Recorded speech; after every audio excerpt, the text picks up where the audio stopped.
kegiatan kita pada hari ini, ada baiknya kita berdoa terlebih dahulu. Ketua kelas tolong dipimpin berdoa. Untuk memulai pelajaran pada hari ini, marilah kita berdoa menurut agama dan kepercayaan masing-masing. Berdoa dimulai. Berdoa selesai. Persiapkan bukunya untuk materi hari ini. Jadi ini kita SBP dulu sebelum memulai pembelajaran pada hari ini. Boleh berdiri.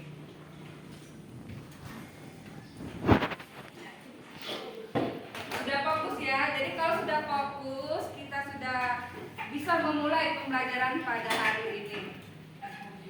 Untuk penyampaian materi, hari ini materinya mengenai teori-teori maksudnya agama dan kebudayaan Hindu-Buddha di Indonesia. Untuk media, ya, untuk media yang Ibu gunakan dalam penyampaian materi, Ibu menggunakan PowerPoint.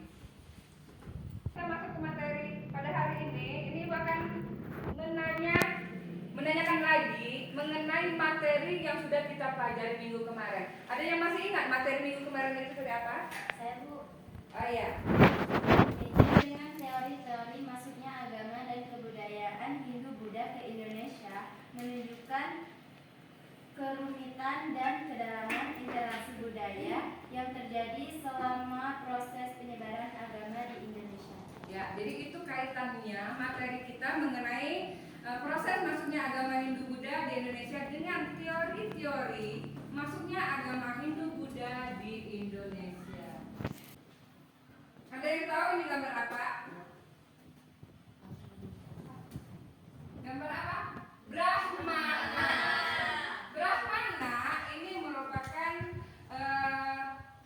yang menyebarkan agama Hindu dan Buddha ke Indonesia. Salah satu yang menyebarkan agama dan kebudayaan Hindu Buddha di Indonesia. Ya, jadi kaum Brahmana inilah yang menyebarkan agama Hindu Buddha di Indonesia. Itu menurut teori Brahmana. Nah, untuk hari ini kita akan mempelajari macam-macam teori. Jadi ada 4 macam teori yang menerangkan bagaimana masuknya agama dan kebudayaan Hindu-Buddha di Indonesia. Yang pertama dibawa oleh kaum Brahmana. Berapa ini? Candi apa? Candi Prambanan. Ada yang sudah pernah ke sana? Belum. Sudah, Bu? Belum. Nanti kita sama-sama ke sana. Ada. Candi Prambanan ini bercorak apa? Bercorak agama apa? Buddha. Hindu. Hindu dan Buddha. Hindu. Ini candi Borobudur. Jadi kedua candi ini merupakan peninggalan, ya. Pada minggu kemarin itu sudah kita pelajari proses masuknya agama Hindu-Buddha di Indonesia. Ada melalui arca, ya, ada melalui prasasti dan lagi penelitian arkeologi. Ini penelitian arkeologi. Ini hasil dari penelitian arkeologi berupa candi-candi peninggalan agama Hindu dan Buddha.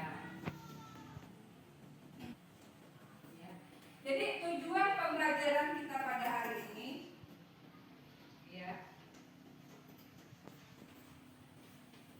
Tujuan pembelajaran hari ini yang pertama, peserta didik dapat memahami tentang proses masuknya agama dan kebudayaan Hindu-Buddha di Indonesia. Bagaimana sih proses masuknya agama Hindu-Buddha di Indonesia? Itu sudah kita pelajari minggu kemarin.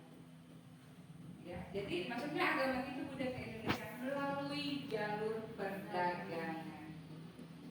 Tujuan yang kedua, peserta didik dapat mengolah informasi tentang teori-teori masuknya agama dan kebudayaan Hindu-Buddha di Indonesia serta mengaitkannya pada kehidupan sehari-hari. Ini tujuannya.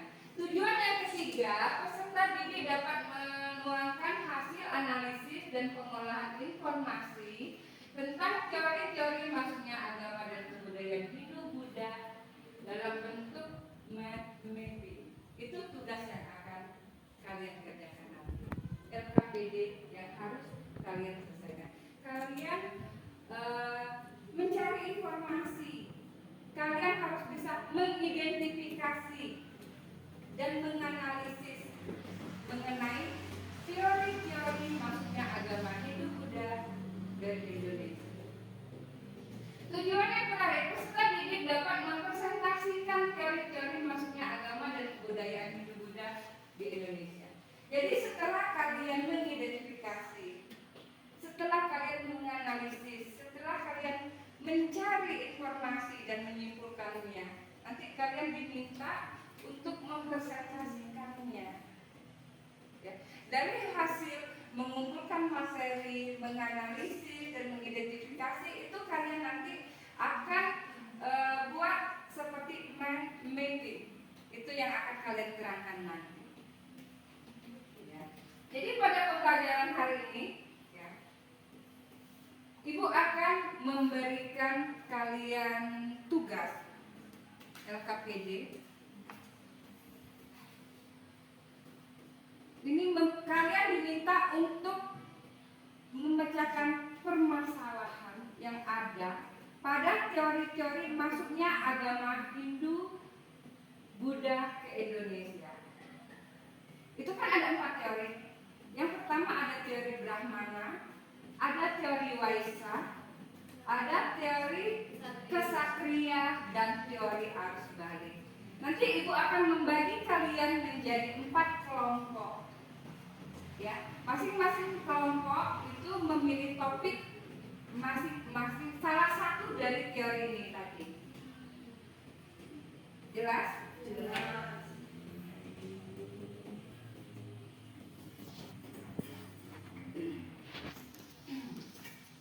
Akan membagi kelompok.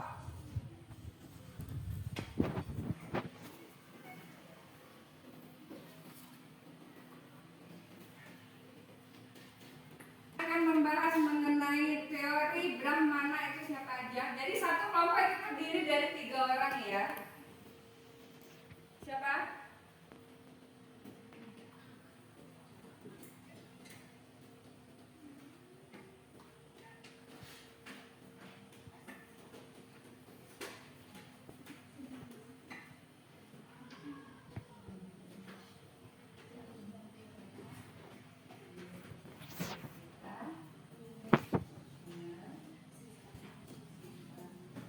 Yang kedua teori Waisa. Siapa?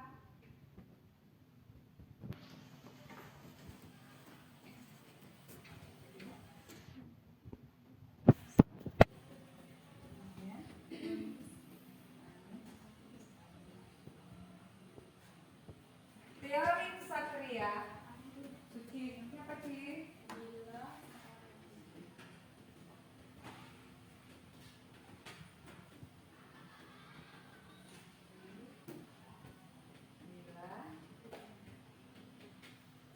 Yang terakhir, teori arus balik. Siapa nak? Nancy.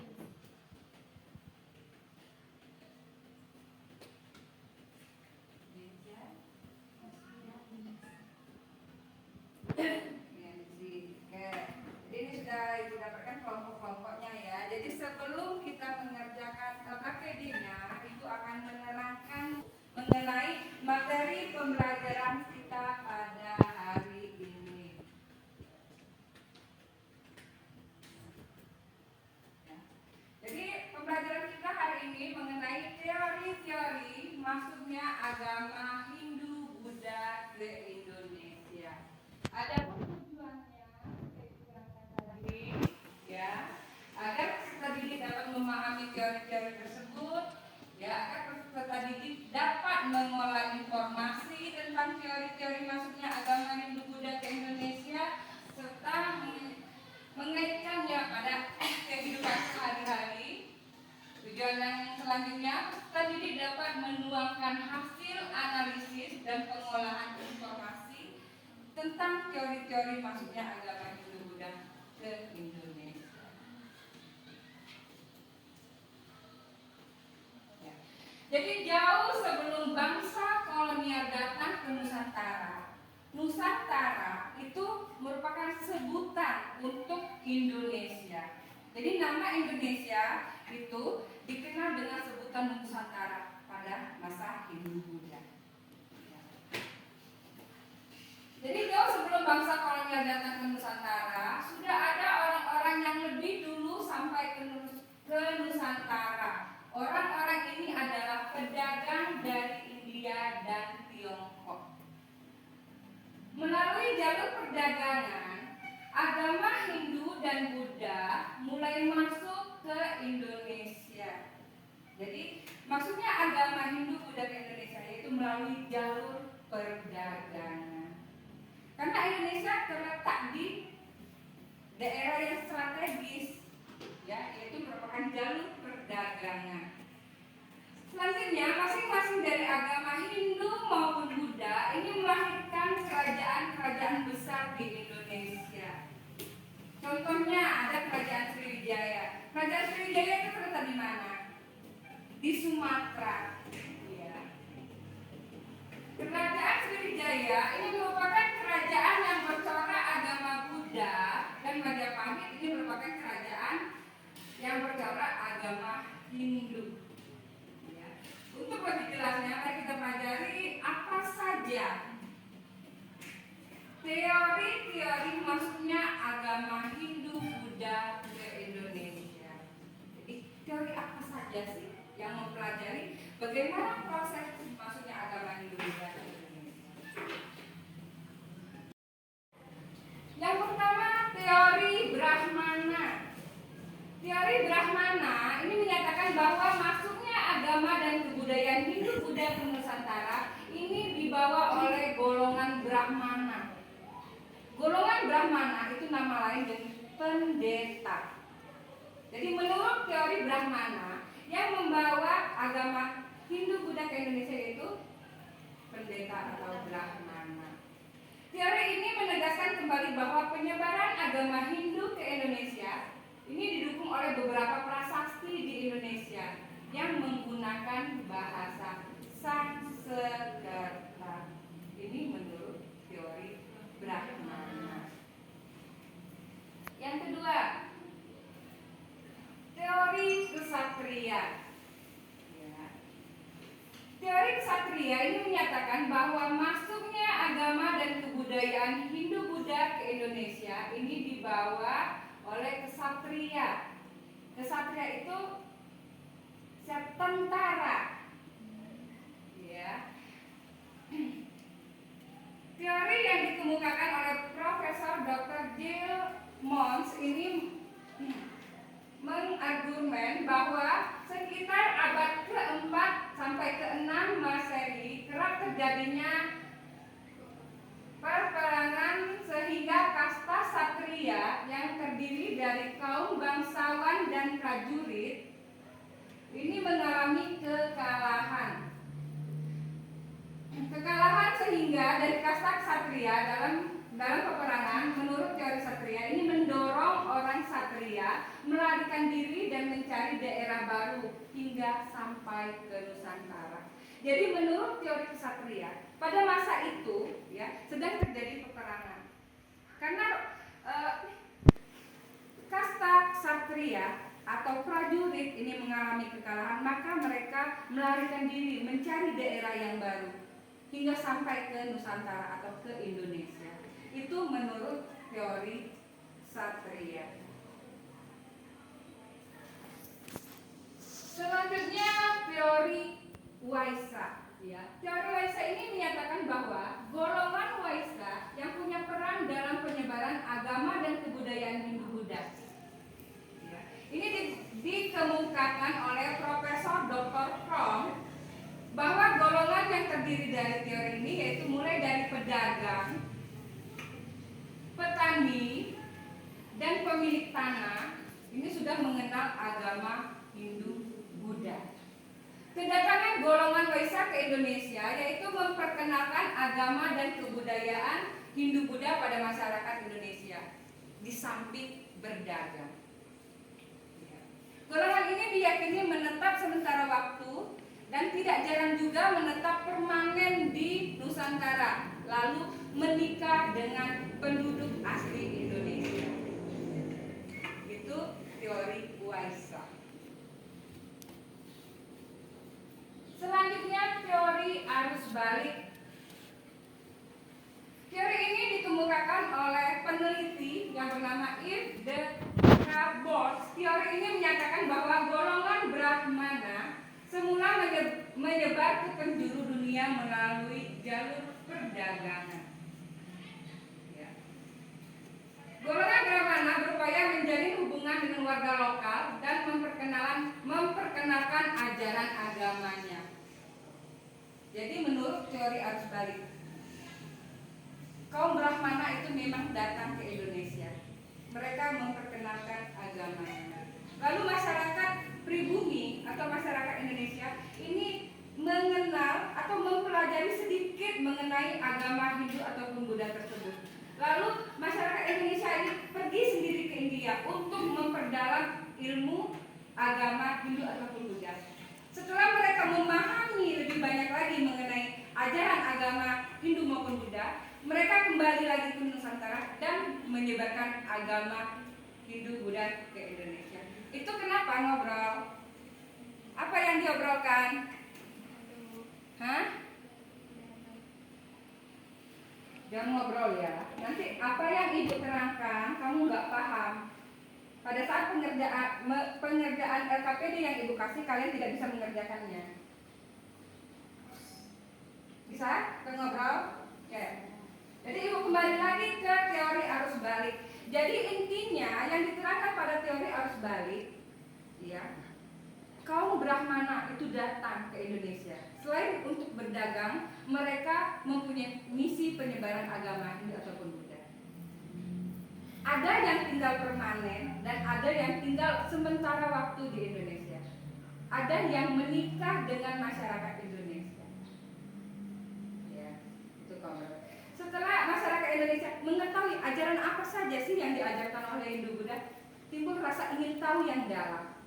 Lalu masyarakat Indonesia itu pergi sendiri ke India untuk memperdalam ajaran agama Hindu Buddha.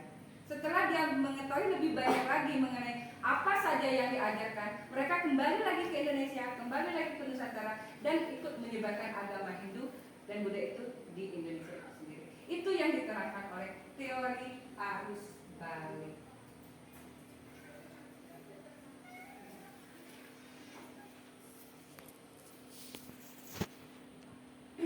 Sampai di sini ada yang mau ditanyakan? Sudah jelas? Ya.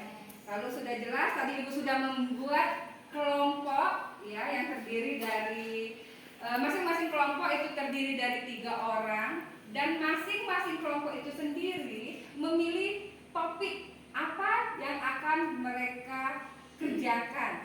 Misalkan yang pertama itu mengenai teori Brahmana, yang kedua teori Waisak, teori kesatria dan teori arus balik. Di sini ya di LKPD di lembar kerja peserta didik di sini sudah ibu buat tujuan pembelajaran kita hari ini, ya, materi pembelajaran kita hari ini dan petunjuk dalam kalian membuat, ya, dalam kalian mengerjakan LKPD pada hari ini itu berbentuk mind mapping. Ya, jadi di sini sudah diterangkan semua.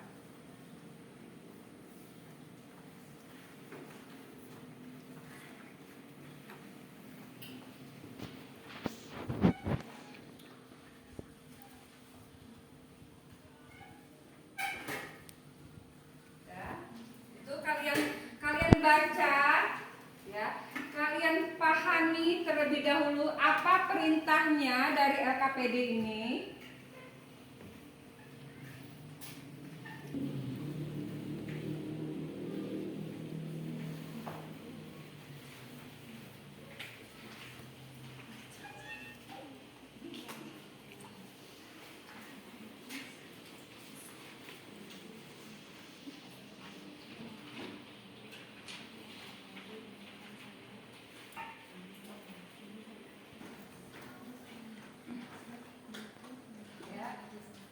konsep pengerjaan RKPD pada hari ini, yang pertama itu kalian harus mengumpulkan informasi, ya.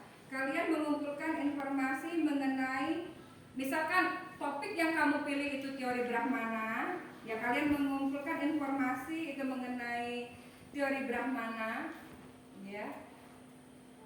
Misalkan yang kamu pilih itu topik mengenai teori ksatria, itu teori ksatria, kalian cari informasinya, kalian analisis, kalian kumpulkan informasinya. Itu untuk pengumpulan informasi, itu kalian bisa menggunakan komputer atau bisa menggunakan HP untuk browsing.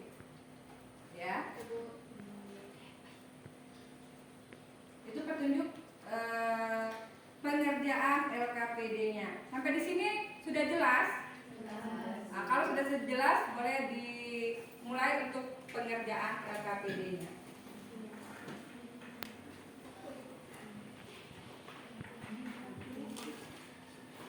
Dan Ibu, tidak hanya apa yang kalian hasilkan nanti, tetapi pada saat kalian mengerjakannya itu juga ada penilaiannya. Apakah sudah ada kerjasamanya? Atau misalkan dalam satu kelompok itu ada yang tidak bekerja, cuma duduk doang, itu ada penilaiannya.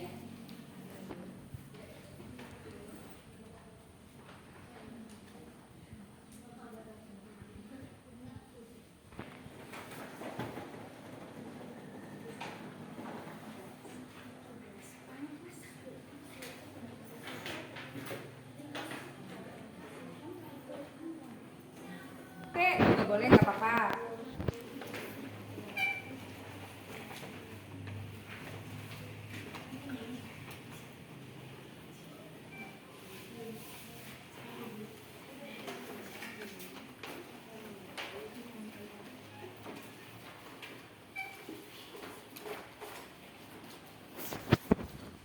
Assalamualaikum warahmatullahi wabarakatuh. Waalaikumsalam warahmatullahi wabarakatuh.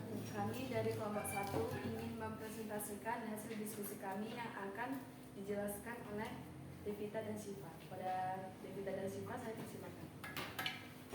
Baiklah, kami akan menjelaskan teori masuknya Brahmana ke Indonesia. Peran utama Brahmana ada agama Hindu dan agama Buddha. Agama Buddha menghasilkan pengajaran sastra, ritual keagamaan, tata upacara. Sedangkan agama Buddha menghasilkan pengajaran filosofi, prinsip kesunyatan, dan keseimbangan. Dalam agama Hindu menghasilkan penyebaran keyakinan yaitu di daerah Jawa dan Sumatera. Di daerah Jawa ada candi, yaitu penyebaran budaya, seni sastra, arsitektur, dan lain-lain. Sedangkan di Sumatera ada kerajaan Majapahit, yaitu munculnya kerajaan ekspansi budaya. Agama Buddha menghasilkan penyebaran ajaran. Ada 2 daerah, yaitu Bali dan Kalimantan. Bali menghasilkan unsur kebudayaan, yaitu budaya, adat istiadat, dan warisan budaya. Sedangkan Kalimantan menghasilkan sinkretisme, budaya lokal, agama lokal, dan kepercayaan. Penyebaran ajaran agama. Brahmana memiliki peran utama dalam penyebaran ajaran agama Hindu-Buddha di Indonesia. Mereka menjadi guru dan pemimpin spiritual yang memberikan pengajaran kepada masyarakat setempat. Pengajaran sastra dan filosofi. Brahmana membawa serta pengajaran sastra dan filosofi Hindu-Buddha, memperkenalkan teks-teks suci seperti Veda, Upanishad, dan kitab-kitab agama lainnya. Hal ini memberikan dasar filosofi bagi kepercayaan dan praktik keagamaan.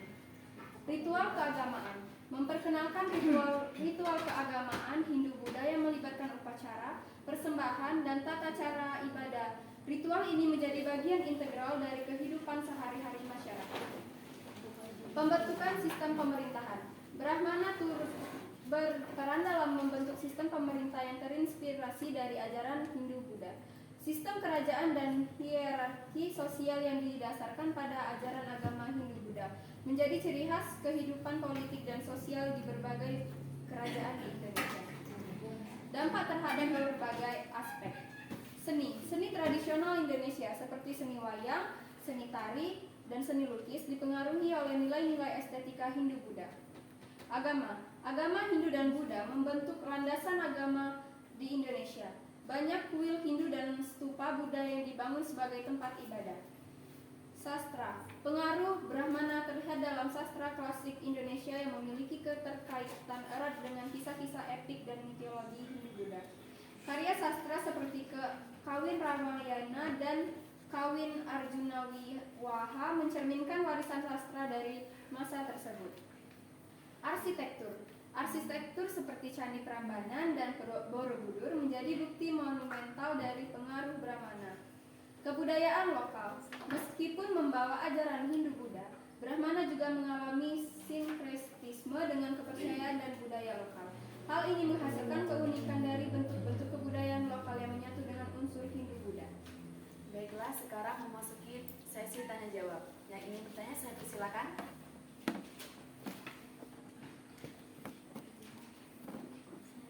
Silakan. Apa peran utama yang dimainkan oleh Brahmana dalam masuknya agama dan kebudayaan Hindu-Buddha ke Indonesia? Baiklah, siapa lagi yang ingin bertanya saya persilakan. Silakan. Bagaimana pengaruh Brahmana yang tercermin dalam rancangan arsitektur candi-candi di Indonesia? Baiklah, pertanyaan yang akan dijawab oleh Devita Rizky. Baiklah, saya akan menjawab pertanyaan dari Yansi. Pertanyaannya, apa peran utama yang dimainkan oleh Brahmana dalam masuknya agama dan kebudayaan Hindu-Buddha ke Indonesia? Peran utama Brahmana mencakup penyebaran ajaran agama Hindu dan Buddha, pengajaran sastra dan keagamaan, pengajaran sastra dan filosofi, serta mengembangkan ritual keagamaan. Mereka berperan sebagai guru spiritual yang memperkenalkan nilai-nilai keagamaan dan budaya Indonesia ke masyarakat Indonesia. Baiklah, saya akan menjawab pertanyaan dari Anis. Pengaruh Brahmana tercermin dari rancangan arsitektur candi dengan adapun elemen-elemen Hindu-Buddha seperti stupa, Gambhagiraha, dan mandala. Struktur ini mencerminkan konsep spiritual dan formula yang diimpor dari India. Baiklah, di sini saya akan membacakan kesimpulan Brahmana. Pengaruh Brahmana dan masuknya agama dan kebudayaan Hindu-Buddha ke Indonesia tidak hanya bersifat keagamaan, tetapi juga meresap dalam berbagai aspek kehidupan sehari-hari, membentuk karakteristik dan identitas budaya Nusantara yang kaya dan beragama. Sekian hasil presentasi dari kami akhiri. Wassalamualaikum warahmatullahi wabarakatuh. Waalaikumsalam warahmatullahi wabarakatuh. Oke, tadi teman kalian sudah menyajikan mengenai salah satu teori masuknya agama dan kebudayaan Hindu-Buddha di Indonesia, yaitu teori Brahmana. Oke, sudah ya, berarti materi kita pada hari ini mengenai teori-teori masuknya agama dan kebudayaan Hindu-Buddha ke Indonesia ini sudah kita bahas, dan bagus sekali di sini semua peserta didik itu bekerja sama untuk menyelesaikan permasalahan pada kelompoknya masing-masing. Tidak ada yang kerja sendiri. Di sini mereka bekerja sama dan mereka berusaha untuk mengumpulkan informasi dari berbagai macam sumber. Ya. Mengenai materi yang sudah dipresentasikan tadi, ada beberapa teori yang menjelaskan mengenai masuknya agama dan kebudayaan Hindu-Buddha ke Indonesia. Ya. Ada teori Brahmana, ada teori Waisa, Kesatria, arus balik. Dari materi yang sudah dijabarkan tadi, ada nggak di antara kalian yang bisa menyimpulkan, ya, menyimpulkan materi yang sudah dipresentasikan tadi, baik dari kelompok 1 sampai ke kelompok 4, dari teori Brahmana sampai ke teori arus balik? Ada nggak yang bisa menyimpulkannya? Oke. Masuknya Hindu-Buddha ke Indonesia melibatkan beberapa teori yang menjelaskan peran berbagai kelompok sosial dalam proses masuknya agama dan kebudayaan Hindu-Buddha ke Indonesia. Dari teori Brahmana, Waisak, Satria, hingga teori arus balik. Oke, jadi itu kesimpulan yang bisa disimpulkan oleh teman kamu. Nah, pada saat pengerjaannya tadi, pada saat kalian mengidentifikasi, pada saat kalian mencari informasi mengenai topik yang kalian bahas per kelompoknya, ada kendala nggak yang kalian temui? Tidak. Oh, nggak ada kendala. Terus ada nggak yang hanya duduk saja, tidak berperan dalam menyelesaikan LKPD kalian? Tidak. Oh ya, berarti pada saat pengerjaan LKPD-nya itu kalian tidak menemukan kendala dan kalian juga sudah melakukan kerjasama yang baik untuk menyelesaikan LKPD-nya. Itu sudah bagus sekali. Tepuk tangan untuk kita semua. Nah, jadi untuk materi kita pada hari ini mengenai teori-teori, maksudnya agama Hindu, Buddha ke Indonesia. Jadi ada beberapa teori yang menjelaskan mengenai masuknya agama dan kebudayaan Hindu-Buddha di Indonesia. Antara lain ada teori Brahmana, ada teori Ksatria, Waisak, dan arus balik. Jadi dari teori-teori tersebut masing-masing memberikan kontribusi yang unik, ya, yang membentuk kerangka waktu dan karakteristik masuknya kebudayaan dan agama Hindu-Buddha ke Indonesia. Jadi dengan adanya teori-teori tadi, maksudnya agama Hindu-Buddha ke Indonesia bukanlah proses yang satu arah. Jadi maksudnya pengaruh atau agama kebudayaan Hindu-Buddha ke Indonesia ini bukan proses satu arah, tetapi sebuah interaksi yang kompleks dari berbagai sumber, ya, dari berbagai unsur budaya. Ini bisa kita lihat dari dampaknya. Dampaknya di bidang apa saja? Ada di dalam bidang seni, ada di bidang sastra, bidang kebudayaan lokal, serta membentuk identitas kultural Indonesia yang unik dan penuh keberagaman. Ya, itu dampak dari teori-teori masuknya agama Hindu-Buddha ke Indonesia. Jadi cukup ya materi kita hari ini. Presentasi kita bisa berjalan dengan bagus. Alhamdulillah kalian juga tidak menemukan kendala, tidak menemukan permasalahan pada saat penyelesaian LKPD-nya tadi. Ya. Kalau tidak ada lagi yang mau ditanyakan, ya boleh ditutup pembelajaran hari ini. Ketua kelas boleh. Untuk menutup pelajaran pada hari ini, marilah kita berdoa menurut agama dan kepercayaan masing-masing. Berdoa